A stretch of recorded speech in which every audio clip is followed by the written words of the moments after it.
And John, the last thing I wanted to ask you was about surfaces. What do we know about how long this disease can last on surfaces? How should we protect ourselves? I know there's different surfaces. You mentioned the air conditioning, which was very interesting earlier. Yeah, tell us about these things. The data on surfaces is limited. I only know of one study that's actually studied the SARS-1 and the SARS-2. It was published last week.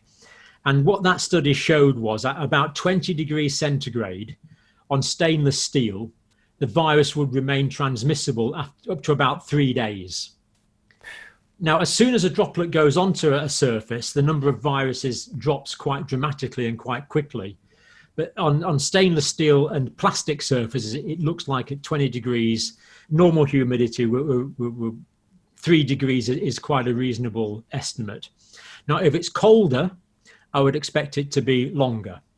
So at 5 degrees centigrade, I would expect the virus to survive much longer. At higher temperatures, say 30, 40 degrees centigrade in the tropics, 90s degree Fahrenheit, I would expect it to live for a lower amount of time, but we don't know that for sure. They said it would probably live for about 24 hours on cardboard and proportionately less on surfaces. But the other thing it can probably do is stick to human hair.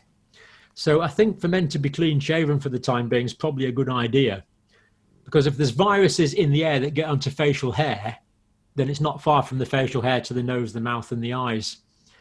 So that may have been one of the factors involved in spread in Iran, for example. Wow. So men, shave your beards. Why not? And with paper and things like that, I mean, if you're being delivered food or being dropped off groceries, I mean, that's a real issue to consider, right? I think cardboard is the figures. The figures show about 24 hours for cardboard. So I would expect paper to be similar to that. Now, if you're worried about it, you can leave it in the sun. Direct sunshine is going to kill the virus, the ultraviolet. Or, of course, you can just disinfect it with a wet wipe. Okay. These wet wipes, it'll say antiviral and antibacterial on it. So if it says antiviral on it, then yeah, that should be fine. It should kill the viruses and just clean them. Oh, the other thing we need to do is clean things where we can get the infection. Like that's my thermometer there. So if I use that and pass it to someone else, that can act as what we call a fomite. The infection can spread on surfaces as well. And of course, one of the things that's always in and out of dirty pockets and dirty hands is mobile phones, especially if we're sharing them and you're breathing and coughing on your mobile phone. So I'm trying to remember and clean my mobile phone every time I wash my hands at the moment.